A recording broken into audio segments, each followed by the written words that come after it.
Hello everyone, and welcome to my full in-depth guide to Hwei in Season 15. If you don't know who I am, I'm Shok. I was a pro mid laner for many years. I've been rank 1 on OC, rank 13 on NA, 1000 LP on Korea, and currently sitting at around 1200 LP on EUS. In this video, I give you absolutely everything you need to know in order to play Hwei, so make sure to check out all the timestamps in the description below. So starting off with Hwei's identity, Hwei is a fairly well-rounded champion. He's got a lot of stuff in his kit, which means that he can be used as a blind pick. I'd say he's around an A tier blind pick, and he does work into most lanes and most comps. But what Hwei really excels at is punishing shorter range composition. So this can either be, comps that have a lot of melees that you can just like kite, CC, burn them all down and stuff, or shorter range champions. So examples would be things like Cassio from mid, Draven from bot, like these sort of things that are still range champs but are shorter range are also very good for Hwei, because again, they're just so outranged and you've got so much CC, especially for champions that have to run at you. So if you wanted to use Hwei as a counter pick in your pool, again, like the more melees, the better, or the more short range, the better. But realistically, you can pick him pretty much all the time. He is a front to back DPS mage and will normally focus on playing burst builds. You can play kind of pen builds if they are all squishy, and I will talk about that, but I do think they're weaker overall. Let's go through Hwei's itemization. So for your first item, you're either going to go Seraph or you're going to go Blackfire. I would say your default should be Blackfire. Overall, it is the best chapter item, so if you're not really sure what to go, just go for Blackfire. Seraphs can be good if you're in a game where you're expecting to take a lot of damage, either in the side lane or in team fights. So this is quite good into like assassin matchups, where having the extra shield does make the difference between like winning the side lane or not, or again, like maybe they have unavoidable damage in a team fight, something like a Kali Nocturne. You might have to have Seraphs just in order to survive. The thing is, you can normally be pretty greedy with Hwei because you have a lot of range and you have a lot of self-peel. So most of the time, just through better positioning, you'll be able to make up for not having that health and just play a grittier build. Also, a lot of the time you'll be going Liandry, so you will have some sort of health in your build. But yeah, against assassins, or like again, if you're expecting to take a lot of damage in team fights or something, Seraphs can be an option, but default to Blackfire. For a second item, your default will be Liandry. Liandry is really good in this champion because you can so easily proc it on so many different targets with all your AoE. This gets a lot more value the more melees there are or the more high HP targets there are. So most of the time when you're playing Hwei, you will want to go this, and the extra health can also be quite useful even when paired with Seraph, because again, if you're versus an assassin or something, extra HP is nice. So when might you go for the other ones? So if you're against like a lot of range champions, things that you can't easily proc the Liandry burn on and won't be hitting all the time, you can opt to play for either Horizon or Shadow Flame. So these are really good options into kind of like squishy range comps. Like if you see like 4 or 5 range champions, you can opt for one of these. Possibly, if you want to play this, you could play Ludens instead of Blackfire. I still feel like Ludens overall is just kind of a weaker item, so to me it doesn't feel super valuable. So most of the time, I would, into these comps, I'd just play like Blackfire Shadow Flame, or I'd play Blackfire Horizon maybe for max CDR. As for, how you choose between these, normally it's based on like build paths. So Horizon has a much easier build path, whereas Shadow Flame is only really good if you can actually just buy the rod. Otherwise, you kind of get stuck, unable to spend your gold. So yeah, if you're not sure, I guess go Horizon, but Shadow Flame can be good as well. Cosmic, I don't really value Cosmic that highly on Hwei because I think most of the time you'd be going this, you would prefer to go Liandry. But I guess it can be a decent option if you just want the haste. Like sometimes if you just want to put out extra CC, the haste could maybe be better than Liandry, like especially if you fall behind or something. But I think most of the time I would prefer Blackfire Liandry. Again, it is an option. Now, as you go for your third and fourth item, most of the time it should be Deathcap and Void, just because these are the biggest damage items that you can get. So like Deathcap third item is your typical one, because by that point you have a lot of AP from like Dark Seal and the Blood Petals, potentially Gathering Storm if you're running that as well. And Void Staff, generally by the time you get to 4 items, you will need a Void Staff against almost anything because base MR values get so high, and also there's just like, magic resist itself is very overtuned, so you just need it. Now, the only time you might change this is you can delay Deathcap to 4th if you know you won't need a Void. So if they are building no MR, or the only AP on your team, and they have no tanks or whatever, you could go, for example, Blackfire, Liandry, Horizon, Deathcap, right? But like what you don't want is to end up going Void 4th and then Deathcap 5th. So if you know you're going to need that Void, definitely don't do that. One thing I'll quickly mention is you can go Bloodletters on this champion if you want. I would say Bloodletters instead of Void is not as good as you think, mainly because well, it can be good if you have a lot of other AP on your team, basically. But the item itself is like fairly weak stat-wise, and unless you really need the health, it's not ideal. So, I don't know, if you're heavy AP and you're really, again, you want to shred for your team, I think Bloodletters can be an option, but I don't really like it a whole lot. And finally, coming to our situational items here. So you can go defensive items on Hwei, like obviously the Banshee or the Zonya can take the place of a second item. The reason I don't like this is, again, like you build health in your build naturally as Hwei, so like you don't often need an actual defensive item. And also, it's like Hwei has so much range. I feel like most of the time you're buying this, you're just like nuking your damage output for safety that you only really need if you're misplaying. So I don't really buy these pretty much ever, but they are an option. Like if you just can't play the game without them, for example, if you're playing against like Zed Karthus or something, like maybe you have to buy Zonya, you know? Medjai's gets a lot of value on Hwei if you know you won't die. So Dark Seal is good on every champion, basically, because it's gold efficient on 0 stacks. Medjai's is only really good when you know you're not going to die. And Hwei as a champion with long range and, you know, again, health in his build, he can fairly realistically stack up Medjai's, which is nice. But be really careful, because if you buy this and die and then, like, you get stuck, unable to buy Death Cap or whatever, you are in trouble. Talked about Cosmic as not a great second item, at least compared to Liandry, but it actually is a really good last item, especially if you're playing Blackfire. So a lot of the time in this last item slot, I will just go for a Cosmic. Same with Liandry. If you didn't pick up Liandry second, it's probably pretty good as a last item. And finally, I'll talk about Healing Cut. So I think Healing Reduction in general is not very good, but it's actually really good on Hwei, because Hwei is a really easy time of applying it to multiple targets. So you don't want to buy this too early. And you don't want to buy it too often either, but if they have a ton of healing, you know, like a Mundo and a Soraka, you know, like that sort of thing, then just sitting on the Oblivion Orb can be good, or potentially if you run out of slots, you can upgrade it. But it is quite a bit better on Hwei than most mages, because you have so much AoE in order to apply it. Coming over to runes, your standard page will be this. If you're not sure what to take, you should take this pretty much all the time. It gives you a lot of laning power, while also quite a bit of scaling from your haste. Now, if you're against something that has sustain, like if you're against a D-Shield second wind user, you can pretty much take the same thing, except I would swap Scorch over to Gathering Storm. And to be honest, if you just want to have more scaling in general, you can swap Scorch over to Gathering Storm. I think it is quite nice to have Scorch, especially in like mage matchups, because that can be the difference between poking them out of lane or whatever. But Gathering Storm, if you just want to take a rune page every game, I suppose, and never think about it, you probably want to swap this to Gathering, but it is mainly good against sustain. If you're playing into an assassin matchup, I would highly recommend going Airy, because like most assassins are melee or have some sort of dash in order to avoid Comet, so this can provide you a lot of pressure. Bone plating is also very, very key in most assassin matchups. This even includes some of the range ones, things like LeBlanc, because it can either like absorb a long cooldown, so like LeBlanc's 15-second W, or it can actually just like absorb the damage itself, which is really, really nice. So this helps a lot in these sort of matchups, especially when paired with like a Archangel, you know, the Seraph or whatever. Again, if it's an assassin that runs D-Shield, I would probably swap Scorch over to Gathering Storm, just because you don't get a lot of value. And you could swap Airy over to Comet, just because Comet has better scaling. But normally Airy is just going to be better anyway, because you're probably going to miss most of your Comets on these melee champions. You might be wondering, is there ever like a first strike page? Personally, I would say no. I don't think it's really worth it. I think the scaling from double haste actually just like outperforms first strike. So I would just stick with these. And the only thing you're really looking to change is either Scorch to Gathering, or potentially taking Resolve into certain assassin matchups. I guess one final thing is if you're really having, you know, trouble with mana, you can swap Cut Down to Presence of Mind. I don't think you should need this, but again, if you're like newer to the champ, you might find it easier. For our matchup overview, there's quite a few things that Hwei is good at. He's really, really good at punishing any champion that doesn't have good wave clear. You know, there kind of becomes a point, maybe around like level 7 or whatever, when Hwei can just delete waves, and a lot of champions struggle to keep up with that, so that's really useful.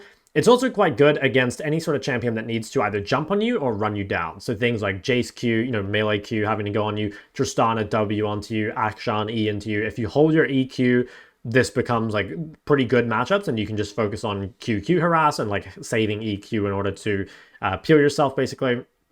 Anything that needs to run you down, again, like a Cassio or a Swain, can be very easy. You can just EQ them away from you, and you can just take the short trade. Also, these champions in general that are shorter range do struggle in the team fights as well. So very, very good against all these things. Now, the things that it's bad versus, it is kind of difficult into other strong laning mages. So things like Victor, Syndra, Ori, even things like Xerath and Vel'Koz, like strong laning mages. Especially the longer range ones can be really hard. The thing with Hwei is that he's actually not that long range in lane. It's more out of lane that he's like longer range. So in lane, you will suffer against these things. The thing is, like, if you know what you're doing, you can definitely win. Like, I've got a video on my channel of like how to win level 1 against Syndra and stuff. So like, if you know how to play these lanes, you can probably like at least go even, and there is a point that you'll reach where like you have enough wave clear that you can just kind of clear. The thing is, you do get outscaled by these champions. So the way I'd see it is like, I wouldn't pick Hwei into these champions if you can avoid it, but if you get countered by them, it's definitely not the end of the world.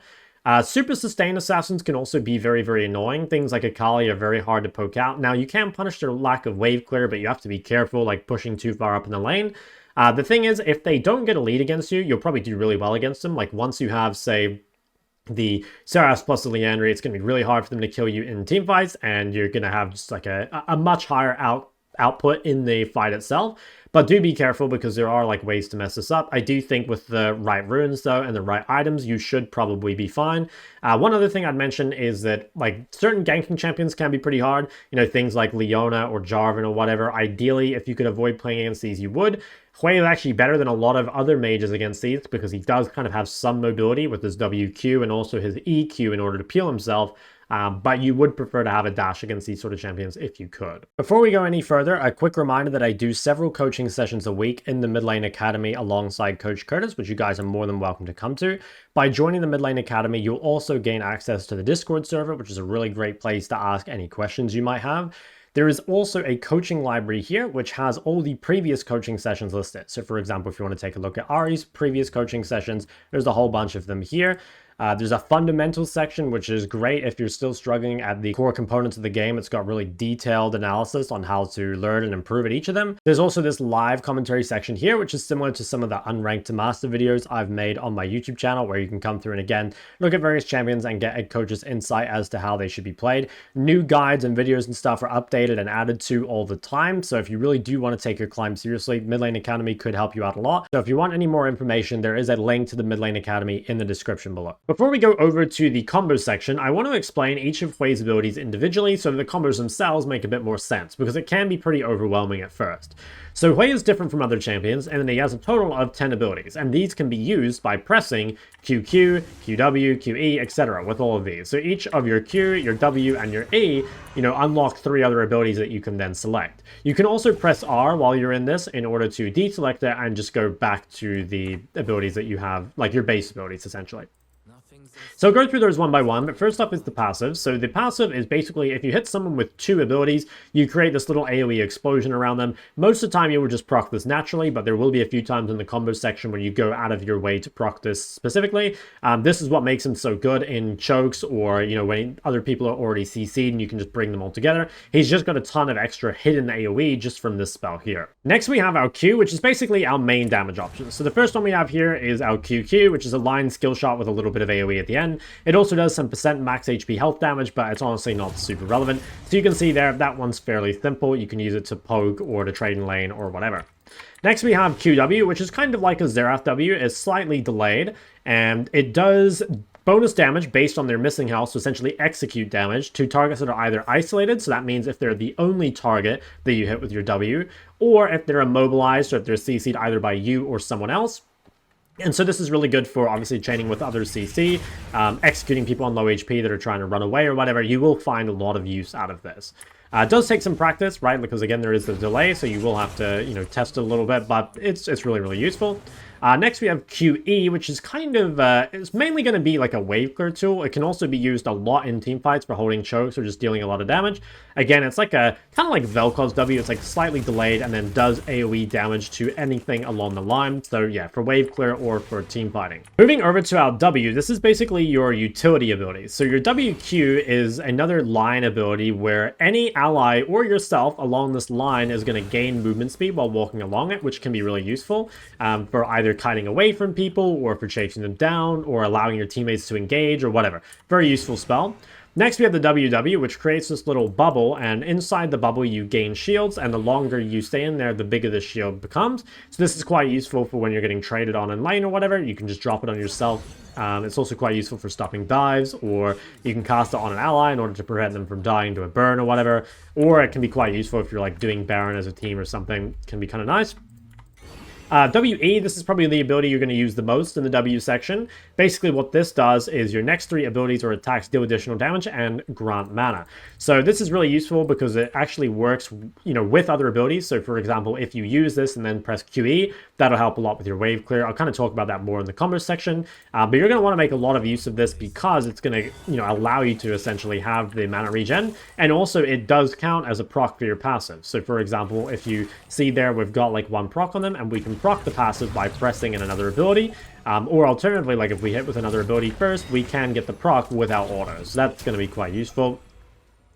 Finally, the E section. So these are your CC abilities, and all of these are kind of niche, I guess, in the way you're going to use them. You're going to make a lot of use out of all of them. So the EQ, it's another line skill shot, and it makes people, well, essentially like run away from you, right? It fears them away. This is very, very slow, so it can be kind of difficult to use unless you know that they're going to be going in a straight line or whatever, because again, it does move very slowly. People have a lot of opportunity to dodge this, especially if you throw it from max range. This can be pretty useful for just like holding it, like I might kind of mentioned in the matchup section. If someone's going to dash straight onto you, something like a Jace or a Tristan or whatever, having the EQ and melee range can be really useful to just peel them off of you. Now, the EW, this one's kind of interesting. It puts this little trap on the ground, and when someone walks into it, basically, it will root them for a long time. So like you kind of see here, either from someone moving into it, or, you know, you can cast it directly on them. And this gives like the most CC total. Now, the problem with this is that it is very hard to hit. So the way you'll normally use this is you can use it to hold a choke. You can use it to follow up existing CC is probably the main use case. Or again, if you just like know that they can't dodge it for whatever reason, that can be really useful. Finally, the EE, this one's kind of weird, but it like pulls targets to the middle of it and slows them. This is the one that you're going to use the most and is going to allow you to guarantee a lot of your other abilities. So for example, if we have two targets here and we place the E in the middle, it will pull them together, and that will allow you to AoE or to, you know, hit them with other abilities. And because it has a slow, that is quite useful as well for doing things like hitting your ult. Finally, just to explain the ult itself, it is another line skill shot, again, very, very slow. But when it hits the target, it has this gradually increasing radius. It slows everything in that radius and deals a bunch of damage to it over time, and then finally explodes at the end.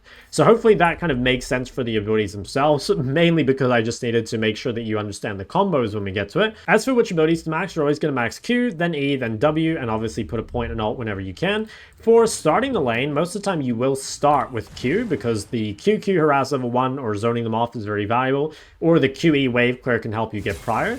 For level 2, if you're not sure, normally you go E, and that gives you access to the slow, which can help you trade. But a lot of the time you can actually go W level 2 for the extra mana, or to, you know, like trade on them with like the empowered autos or whatever.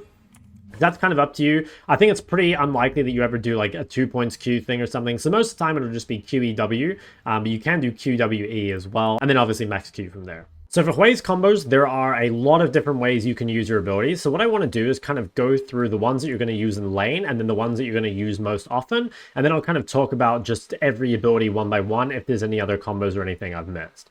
So level 1 on Hwei is actually really, really important. The way you want to play this is normally you want to try and zone with QQ before the creeps even spawn. So at like 115 or like 120 or whatever, and you'll see this in the laning section, you want to be kind of up here looking to zone your opponent off. You don't actually want to use QQ if you can avoid it. Obviously, if they give it to you, like if they give you the range, you can use it before the creeps get into lane, that's fine. But the main thing you're looking to secure is you're looking to kind of get prior over the lane at level 1. So again, what you can normally do is you can like zone them, and then you can start hitting the creep wave early. Like let's just say this is the creep wave, you can start getting autos on it as it comes to the middle. And then when it actually does get to the middle, you might just want to use a QE immediately on the whole wave in order to secure prior. Again, you'll see this in my laning section, and I've got a whole video on like how to abuse level 1 as Hwei. But that's really, really key for abusing the level 1. Now, when you get to level 2, your trades are going to kind of be a little different. So at this point, if your opponent is outside the creep wave, you can always catch them with a QQ. Like if they're ever just like too far out or too far up or whatever, you can just throw a QQ at them. There's really nothing to it.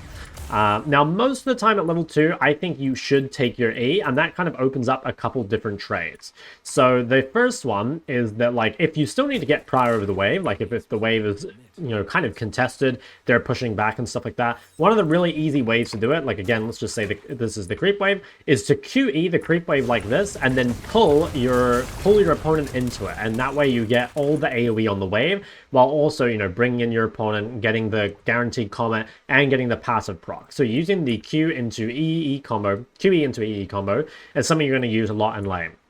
Another one you can use is if, for example, you actually don't really want the push, like maybe you've already secured the push and you don't want to push any faster, what you probably want to do at that point is rather than going for QE, you actually want to start with EE, so like maybe pull them out of the creep wave, or honestly, it just doesn't matter too much. Just like get an E on them, get an EE on them, and then immediately follow up with QW, and that can be a good way to, again, get quite a bit of damage. This one is definitely a little bit riskier, right? Like it can end up like kind of being bad for you. Like if you use a lot of like mana and time, as in like cooldowns, into this and you don't really end up doing a ton of damage because you missed your QW or whatever, it can be kind of low value. Like the nice thing of the QE is like even if you actually just miss, it's like at least you're getting pushed, which is really valuable. But I guess keep that in mind. It is an option that you can go for. Now, possibly, you might have gone W at level 2. There's not a whole lot you can do with that. Normally, what you would do at level 2 then is you would probably just start with WE. So the nice thing about WE is it applies to your abilities and stuff, right? So like what you would probably do in this case is you would just WE early, and then either you would just look to like auto your opponent, right? So you could be like autoing a melee, and then you could like QQ them after, or you could QE them after, right? Like you have options, it doesn't really matter too much. But most likely if you're doing this, it's so that you can go WE and then just like QE down the wave, and you can see that your WE applies on this and does bonus damage. One thing with this QE and WE combo is that it actually does apply even when it's already on the ground. So if you notice, like if I QE here and then WE, it still takes away one charge and applies the damage to everything. So that is really useful for making sure that you're clearing the wave more efficiently. And just make sure you get off all the orders there, because that's really, really key in order to keep your mana up in the laning phase. So once you get level 3, it's pretty much just going to be more of the same. It's just going to be, you're going to make sure that you include WE in your combos. So for example, if we're doing the same thing as before, like trying to fish with an EE or whatever, what we'd probably do is start with this and then go for something like this, right? Go for that sort of trade, or, you know, again, same thing, pop the WE and then like EE them and QW. Now, one thing you can also keep in mind is that you can kind of use WE once you notice QW is going to hit. So like, for example, let's say that we're like trying to hit this guy here. What we might do is we might E, QW, and then WE while QW is in the air, right? And that way it's like you still get the bonus damage from the QW while also like not having to commit your WE until you know that the ability is actually hit. Hopefully that's not too confusing, but basically you're just trying to find ways to get extra damage out of this. But if you end up just using this on creeps, it's totally fine. Like a lot of the time, you will just use this on cooldown just for the mana and like the empowered auto.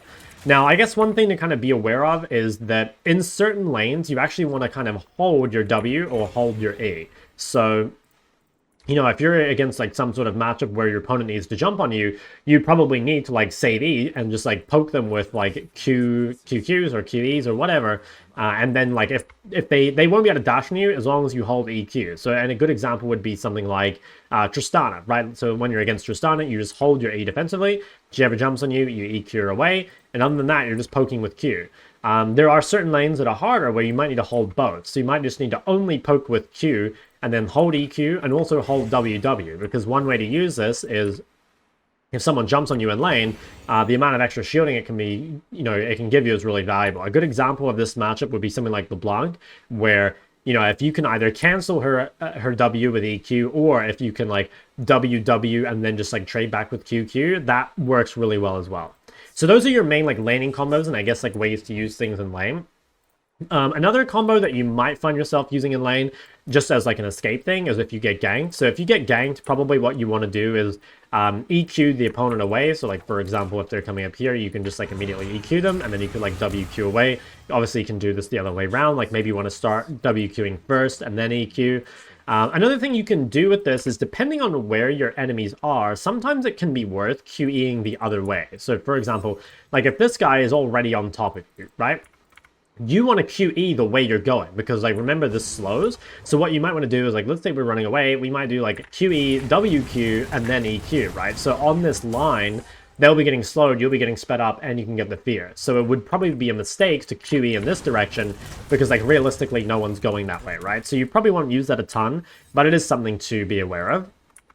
When you get level 6 in lane, you do open up a couple other combos. So it's really important, and I'll talk about this a bit more in depth soon, to find a way to guarantee your ult. Like, your ult is very slow and easy to dodge, and if you do miss it, it's pretty punishing, right? So normally what you're going to do in order to guarantee this is you're going to need to hit some CC first. Now, the easy one is to just hit them with EE. So a lot of the time, if you have your opponent, like, 60% HP or whatever, you'll literally just EE into R, and basically you can cast R while your EE is still going off. You know where they're going to be, and they're going to be slowed. So that's like a really common combo that you're going to use. But it works well too, like I was saying before, and there's matches where people jump on you. Like, if you hit an EQ on someone, you should almost immediately just ult after they get feared, because like you need to use ult while you can guarantee it. Obviously, like, there might be a time where you don't want to use it because you want to save it for grubs or whatever, but purely for 1v1, you should basically be willing to use ult whenever you can guarantee it. So I think that's like most of the actual laning combos. I guess like one more thing I might add is like if you receive a gank, right? Depending on what your jungler is, it kind of depends like which E you're going to use. So like, for example, if your jungler has hard CC, what you might want to do is wait for their CC to land and then use your EW to like extend it, right? Because this is really valuable if you can hit it. But if you're playing with a jungler without CC, like let's say you're playing with something like Lee Sin, it's probably just better to use EE, because like the chance of you actually hitting EW is pretty low. Now, I guess like what you could do if you really want to is, let's say they get slowed by your Lee Sin, right? Like maybe they get E'd or whatever. You could ult, and then when this slow gets to max, then you could look to EW, right? But it's kind of risky. Again, like you just kind of need to evaluate, like, is the extra CC worth like the extra risk? So yeah, let's go through ability by ability, just in case there's anything I missed. I don't think QQ really has anything else. The only thing, again, would be it can be useful for, like, hitting a bunch of targets, right? Because it does have AoE, especially, like, if they're not going to stay in your QE, you might just want to, like, QQ a bunch of people that are stacked. Now, QW, this one does have a few things. So I've kind of mentioned before, QW is really good for sniping people. Obviously, it's really, really good for when they're already CC'd, either by your EW or your EE or whatever. Now, remember, because it's based on the missing health, when you combo it with ult, you need to try and, like, have it pop at the very end. So, like, if you ult someone, you don't want to QW them straight away. You want to wait till it's almost done, basically to where you'll get the max slow, and then have the QW go off straight after. And at any point here, you can weave in your WE. So, for example, like, let's say that we're not using our WE until we know things hit. We go for like an E into an R, then we pop our WE, and then we pop our QW towards the end of this. And that way, you actually saw we got all 3 charges of our WE damage while still guaranteeing everything. QE, I think we kind of talked about all this already. Again, the only real thing for QE is that it's super OP for like holding chokes as well as like for wave clear. So like if someone's trying to come in and hold this choke, there's a lot of ways you can do this, but try cast it from the side. You know, like if you're trying to hold this choke, you could do this. Like you could, for example, QE, E, WE, and then like R, right? If someone's coming in, that's like something you could do. But it might actually be better to cast this at an angle. You know, like if you're trying to hold this, just like this could be better, and then like save your CC a little later. Like, I don't know, it's kind of, it depends what you're trying to do. Like, if you want max damage, you can cast more abilities, but just for, like, holding the choke, it can be better to, like, space your abilities out. W, again, not really many combos. Kind of talked about this. You can use it to help your teammates engage. You can use it to run away. You can use this for doing Baron or for shielding yourself, making sure you don't die to Ignite, stuff like that. WE, pretty much just use it to either get mana back in lane or combo it with other abilities. I would say you can use this, like I said, more or less on cooldown in most matchups, but sometimes you might need to hold it. EQ, yeah, again, main combos you're going to do with EQ is you're going to use it to run away. So, like, you might, for example, EQ and then QQ while you're running away. That gives you a lot of damage. You can, of course, EQ into other combos. So, like we mentioned, ult or QW or whatever. Like, there's lots of things you can do. EW is probably the hardest ability to hit. I think, yeah, mostly need to follow up on other people's CC or if they're already rooted or whatever. It can be good sometimes if they're, like, in a certain area. Like, for example, if they are, I don't know, let's say they're CSing the creeps from this side, this can be good to, like, you know, put EW just to hold them off. And I'd actually say also something that can be really useful with EW is if you notice your opponent is TPing back, that can be a really good time. Like, obviously, you wouldn't do this in tank the turret, but, like, if you can drop an EW behind their turret, you'll see the TP as it comes in has, like, a circle telling you, or like a timer basically, until like it's completed. So when they come back to lane, if you get an EW with your WE already on, and then a QW as well, like, you can get all the procs and deal, like, a ton of extra damage here, and they'll come back to lane, already be missing, like, 30% HP, which is really, really valuable. EE, yeah, I think we talked about this. Mostly you're going to EE into R or EE into QE. You can really combo with this with anything. Like, if you're not sure what to use, you should probably use EE.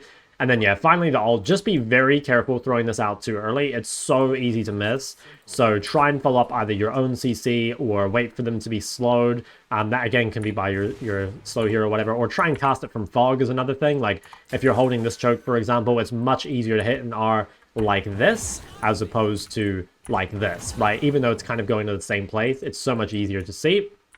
So yeah, I think that's pretty much it. I guess, like, only other thing would be that you can, like, use your ability to get vision a little bit. So first off, like, it'll proc your comet or your area and stuff, right? So, like, even if you don't know for sure if someone's in here, you can, you know, try and hit them. I believe EW also does give vision in a small radius. Yeah, so, like, you can use that as well in order to face check bushes or whatever.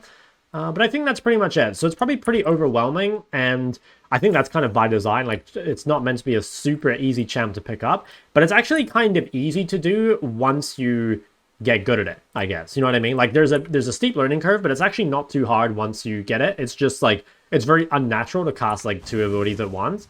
And you'll probably have the experience of, like, quite a lot. You'll accidentally cast the wrong ability. Totally normal while you're learning Hwei. So yeah, that's just going to take some time. And I guess the only other thing that I didn't really mention is make sure you use the, like, a lot of the time, if you want to cast an ability sooner, it's good to already be in the stance or in the form or whatever. So, like, for example, like, let's say that you're trying to cheese someone in the bot push, whatever. You can already be sitting in this stance, and that, like, makes your combo go off slightly quicker, right? Because you don't have to press the ability twice. Same thing with, like, when you're zoning someone in lane or whatever. Like, you can already be in Q. So even though you can Q quickly, you would be able to just Q even quicker, right? I think that's, like, one last thing. But yeah, just put in some practice. It'll take some time, but eventually you'll get used to it. So we'll go over a few Hwei laning examples. The first one we have here is Hwei versus Syndra. So this is actually a Syndra favored matchup, but a lot of these matchups you can put in your favor if you play the level 1 really well. So in this example here, I am trying to stand up in the wave early. That means if she's around, I'll be able to QQ her. If she's not, I can get a lot of orders on the wave and then a QE on the wave immediately. So just looking at this, we're already kind of, like, in a pretty good spot. Now, the reason I didn't immediately QE this is because I wanted to hold QQ just a little longer to, like, deny her autos. Now that the wave is actually met, I immediately use my QE, and we're already extremely far ahead, right? Like, we have so much prior over her, and that's really good for Hwei because you're able to get past the wave and then, like, harass them really easily, especially in this situation, right? Like, if your opponent feels pressure to use cooldowns in order to match your push, that's an opportunity for you to potentially get aggressive. So really making use of, like, this level 1 is extremely important, basically, right? So we're already very far ahead. Prior secured, we've gotten damage dealt to her already. And again, if she feels like she has to use Qs to thin it out, that's a really golden opportunity for us to just walk up, weave in autos, you know, proc everything. So already just on wave 1, right, we're in an extremely good spot. And like I said, this is a losing matchup, but there are a lot of matchups like this where if you know what you're doing, you can actually, like, turn it in your favor nice and early. So here I held my ability just a little bit to let her juke herself to death. And again, get a really, really good trade. So honestly, not often is it going to be, like, this good when your opponent wastes, like, too many cooldowns and stuff. But this is kind of like what your perfect example would look like. Here I get ganked, which is fine. We can just, like, walk away. So we go back to pressuring. Now, make sure you're using your WE basically on cooldown here because you are going to need mana. And actually be a little careful of that. Like, it is very easy to go here on Hwei, like, kind of lacking enough mana to actually finish your opponent off. And something I'll kind of show you a little bit later on is, like, you do have to use your cooldowns a little differently against melee champs, especially melee champs that take D-shield. Like, if you're against a D-shield champ, be very careful with how often you harass because, like, it can be... You can kind of end up running Anyway, this guy dies, and I think here we notice that Syndra walks up on the wave too far. She uses some cooldowns, so, like, now she has no stun. The wave's in a good position to where, like, we can easily run her down. And when she uses her cooldowns here, she has nothing to stop us from just like running her down and getting a kill. So at this point, the lane is like basically over. Like we're incredibly far ahead, right? Like we have chapter compared to Amto and refill. Once you end up this far ahead, you have a lot of things you can abuse. You can abuse the fact that you have like a mana advantage. Obviously, you actually just deal more damage. So if you can like force a trade, it's going to be quite good for you. One thing I would really recommend is like trying to set up your vision here first before you play 2 aggro's to see how I like shove in that wave, then set up my ward to just make sure that we're not in trouble. I like to just QE waves at this point because like some champs need to be careful doing this, right? Because there's a lot of champions that can't harass very effectively under turret. So by doing this, you might just be giving Syndra free farm. But what I like here is basically that like Hwei is really good at harassing under turret. And especially like once we actually like guarantee the prior like this, we can do whatever we want. Now I would have altered her here if I hit this EE, and I probably would have gotten pretty close to a kill. You know, one thing that you can do is like if you manage to use your Q extremely early in the trade, then sometimes you can actually use it again after your ult. So like, you know, the normal thing is to EE, ult, and then like QW at the end. But you know, here there is a universe where we can maybe get a second Q off. So yeah, we managed to get the trade. It's unfortunate though that I didn't end up getting the kill because I placed my vision. I have something to walk away from. Oh yeah, and I used ult there just because I was like pretty confident she would just walk in a straight line. So yeah, she's like mega chunked out. We again have like a huge lead. She is like sitting on like really bad items, so we're able to just, you know, continue prior, continue harassing. Normally the way you'll win as Hwei is by just like chunking your opponent out over and over. You can look for roams and stuff in the river, but you do want to be kind of careful, I guess. You know, like you're not an amazing skirmisher. Like you want to move basically if there's a fight next to you and you have prior or whatever, but you are mainly looking for like isolated 1v1 and then like playing for team fight. You know, you don't want to be, you know, matching skirmishes with something like a Kiana. You want to be trying to build your 1v1 lead and use that in order to win fights. Now, when you play a lane against a melee, things are kind of different. So in this situation here, I have Airy, Scorch, and Bone Plating. When you play against melees, if you're playing against a melee that takes D-Shield second win, so something like a Yone, you might as well just take Gathering Storm instead of Scorch because your poke isn't really going to stick. And if you're against a melee that's an assassin, you're going to need Bone Plating. You'll actually need this as ranged assassins too, things like LeBlanc. The bone plating makes a big difference. Your goal against these champions is to really hard abuse them in the first couple levels. That's when they're weakest. And if you can build up some sort of HP lead at this time, it is good. Now, sometimes your opponents will play it well and you won't actually be able to build, you know, a huge HP lead.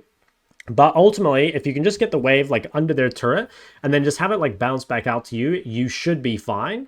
I also talked about in the beginning of the video how it is important to itemize some sort of defensiveness against this. Like I would personally go Seraphs, especially if you're like kind of behind. But you can see here, I'm just like looking to hold my cooldowns right. I definitely don't want to, I wouldn't use E if he were like level 3 here, right? Like most assassins and melees don't spike until 3, so you can really hard abuse this period of time. So what I'll do is I'll come up and I will harass as much as I can on the turret, you know, get some cooldowns out of him.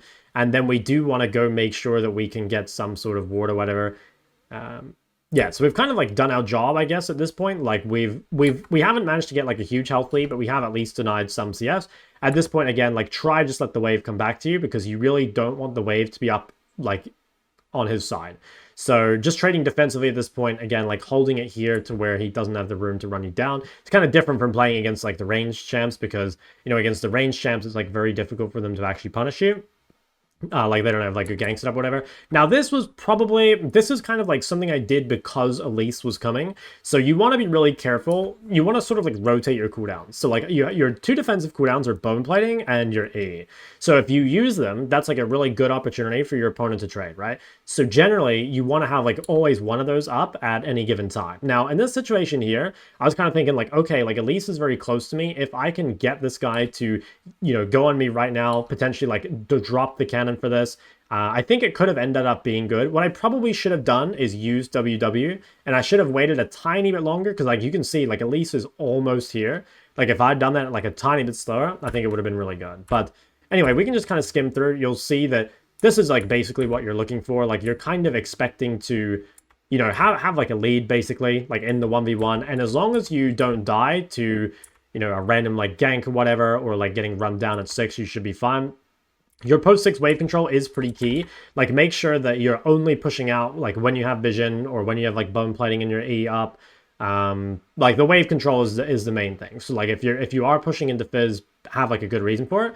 One thing to be careful of is you don't want to like super hard freeze on your side, because like you don't want to give them opportunities to roam for free, right? So like if you have the luxury to push, like in this situation here where my teammates are around, you definitely want to take advantage of it. But do be careful, because like if you push that and then like it gets frozen outside the turret or whatever, things can definitely look kind of bad. But yeah, I would say like if you don't lose lane super hard to these champs, you're in like a really good spot. Like here, for example, if Fizz uses ult and ignite to kill Kha'Zix, that puts us in like a really, really good position. Oh, I had 500 ping there if you take a look at my thing in the top right. So yeah, that's basically how you're going to play these lanes. The only real differences are going to be what runes you take. Again, if they have sustain, go for Gathering Storm. If they're not actually like a threatening melee, you know, something like a Yone, you don't need Resolve. And even though like the bone plating here has only done 62 damage, it's kind of the deterrent that gets a lot of value for you. Here's kind of a more even matchup, Hwei versus LeBlanc. So in the 1v1, this is kind of favored to you, but you've got to be really careful because their gang setup is very good, and there definitely are ways to lose. Again, bone plating is very, very key for these types of matchups, because the ability to either just absorb damage directly, or for them to have to invest a cooldown into getting your bone plating out. Like if she W's forward and autos you, even though the bone plating doesn't really absorb much damage, it absorbs a 15-second cooldown, which is really, really valuable. So again, try be on the wave early, you know, very important. We're abusing level 1. I use QE here. Notice how I like kind of retreat away a little bit, because I don't want her to punish me while I'm on cooldown. Like ideally, I do have my Q available, but a lot of these champions, especially at level 1, just will not be able to match you. So that's going to be, you're going to be able to put yourself in like a really, really good spot. And normally you're not gankable until like roughly like 2 minutes 40 or so. So like you should be kind of fine to just push in this situation. So I get rid of all these creeps. I'm kind of happy to move up and trade if I want to, because again, I have bone plating. But see how I'm trying not to lose it to her auto attack? I'm really trying to like make her commit bone plating, or sorry, commit a cooldown into actually like getting my bone plating. So get a nice trade there, and you'll see she actually traded into my bone plating, and if you look, it absorbed 87 damage, which makes that trade like much, much closer, right? So at this point, I go and drop my ward on the bot side. That's going to give me something to hug to. And now, once again, like level 3, kind of like dangerous time for assassins. We need to make sure that the wave is coming back to us. As long as we're like relatively even, we should be in a good spot. And eventually, you will get to the point where you can just like spam waves under the turret. You know, kind of similar to the Fizz of just like, they kind of lack wave clear, or if they do want to wave clear, they have to use a trading ability, right? Like Fizzy or LeBlanc W or whatever. And those are abilities that are going to be like not used on you, essentially, right? And since they're maxing them, it's like very, very important that they are using it on you. So we base here with a pretty sizable item lead. I get the Amtom and the Dark Seal. She only has Amtom in the boots. I also have refills, so I have a lot of extra sustain. And as long as we're paying attention to our bone plating, we're pretty much fine. Although you do want to, again, be careful. Like if you're against a really strong ganking combo, like this game, they have a Leona. So when Leona's missing, I need to be very careful. Or if they have like, I don't know, a Jarvan or something, be really, really careful how you play without your vision. So setting up this sort of vision setup is really, really good. If you do want to watch this like entire game, all of them are in the Unranked to Challenger series, which eventually I will just upload as a whole compilation, but you can go through the YouTube lives and try and cherry pick the games. So yeah, that's basically it for the Hwei laning phase. To reiterate, it's kind of like fundamental laning. Like it's not super different from other mages in terms of, you know, you want to get pushed, you want to hurt, like punish cooldowns and all that sort of stuff. The biggest differences for Hwei are playing the level 1 is probably the big thing, and also just like finding ways to guarantee your ult, because obviously that adds up to a lot of extra damage. I suppose one more thing is wave control is a little different on Hwei. Like a lot of champions don't want to spam push into turret when they're actually trying to get a kill. They might want to leave the wave more in the middle, but for you, you can actually just keep spam pushing because it's so easy for you to harass under tower anyway. For Hwei's team fighting, I'm just going to skim through a couple games and we'll just take a look and talk at all the team fights that end up happening. So a few things. I mean, first off, the big one is you really want to abuse your range, right? Like Hwei is a super long range champion, so you shouldn't really find yourself like deep in the team fight until kind of like a lot of cooldowns have been used or health bars are low or whatever.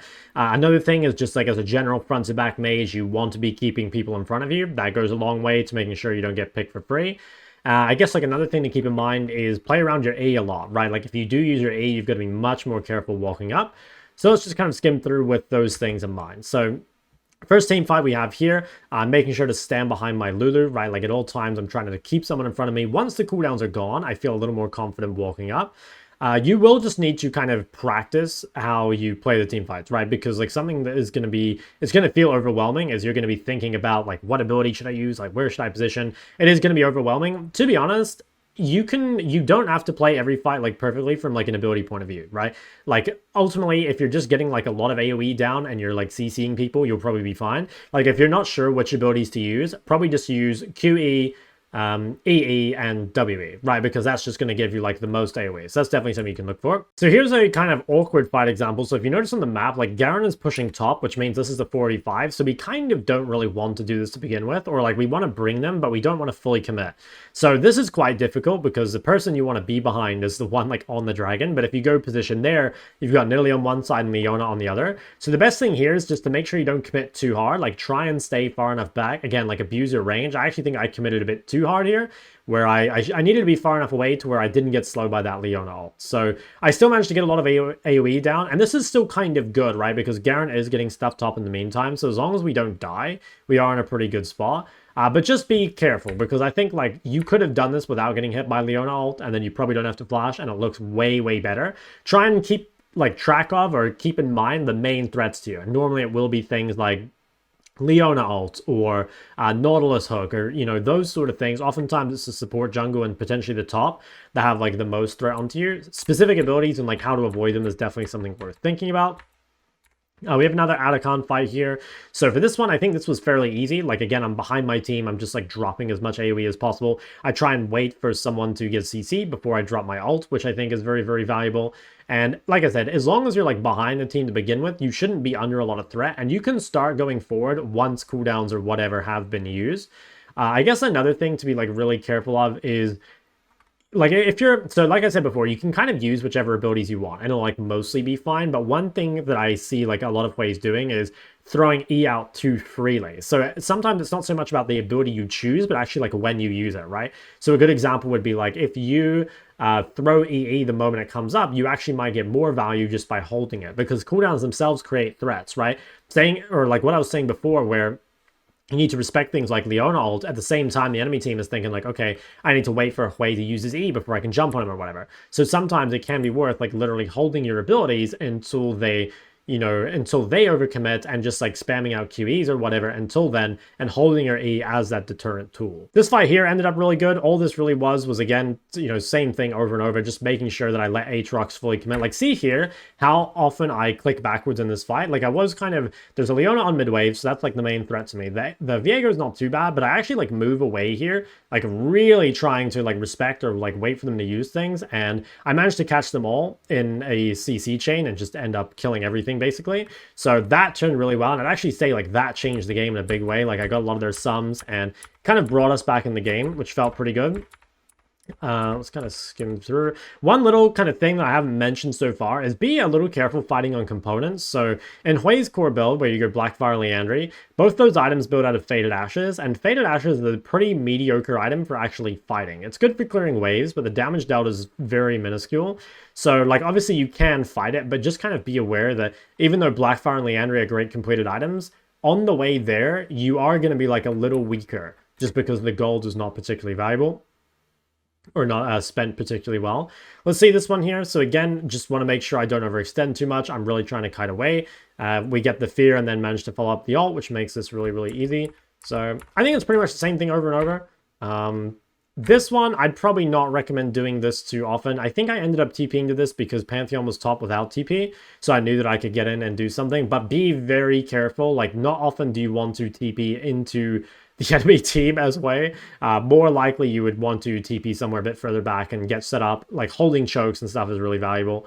But that was kind of like a specific response to knowing that guy was top. So one last team fight example that I'll just quickly show you. So my Neferi was bot, and I thought they were doing Atacon because like you could see here that a couple of them were bot doing it. So I was like, okay, I can probably hit top. But I actually don't notice, I think on the map, that Pantheon is like flanking me through the jungle. I think I was just like looking at the turret. So I'm kiting forward here where I probably need to be kiting away. And you'll see that like if you get caught too far up to where, you know, like someone can get on you or something like that, you probably will just instantly die. The thing is, and something I always say, like when people send me their OPGGs and stuff, is Hwei has such long range and he has health in his build that you really shouldn't be dying a whole lot, you know? So if you average high deaths on Hwei, it probably does mean that it's stuff like this. Like either you're unaware of where your teammates are on the map or where the enemy team is, or maybe you're overextended too much with no flash or whatever. Like those would be the things to go back and look at.